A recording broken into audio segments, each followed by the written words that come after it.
Évangile de Jésus-Christ selon saint Matthieu, chapitre 18, versets 15 à 20. En ce temps-là, Jésus disait à ses disciples : « Si ton frère a commis un péché contre toi, va lui faire des reproches seul à seul. S'il t'écoute, tu as gagné ton frère.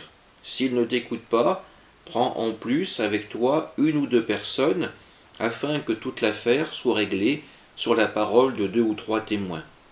S'il refuse de les écouter, dis-le à l'assemblée de l'Église. S'il refuse encore d'écouter l'Église, considère-le comme un païen et un publicain.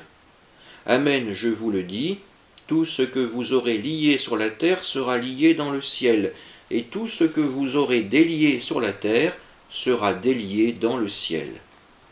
Et pareillement, amen, je vous le dis, si 2 d'entre vous sur la terre se mettent d'accord pour demander quoi que ce soit, ils l'obtiendront de mon Père qui est aux cieux. En effet, quand 2 ou 3 sont réunis en mon nom, je suis là au milieu d'eux. Acclamons la parole de Dieu. L'erreur que nous pourrions tous faire en entendant ce texte serait de comprendre le mot péché comme un repli de la conscience, alors qu'en fait il s'agit de fautes qui, de l'intérieur même, perturbent grandement la vie de la communauté ou qui, à l'extérieur, jettent l'opprobre sur le groupe des chrétiens.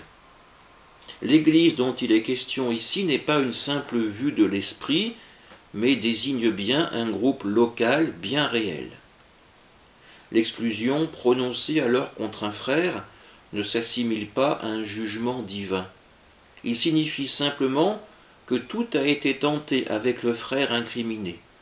Celui-ci n'est plus supportable. Il doit être exclu du groupe. Nous le voyons, ce chemin qui mène à l'exclusion est gradué. Celle-ci n'est pas le premier et dernier châtiment. Tout un système est mis en place pour ramener le frère à une vie plus évangélique. L'Église, toutefois, doit bien comprendre tout le poids de la décision prise. C'est pourquoi nous avons ces paroles de Jésus sur la prière. Dans sa relation avec le pécheur, l'Église ne doit pas s'appuyer sur sa seule sagesse.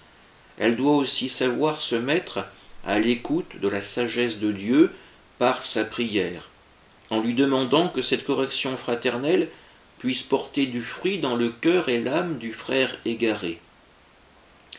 La parole du Christ ne doit jamais être un outil de division. Invoquer son nom ne doit jamais être un prétexte à exclusion, mais avant tout une prière pour l'autre, pour que Dieu puisse l'accueillir, nous accueillir comme ses fils. Amen.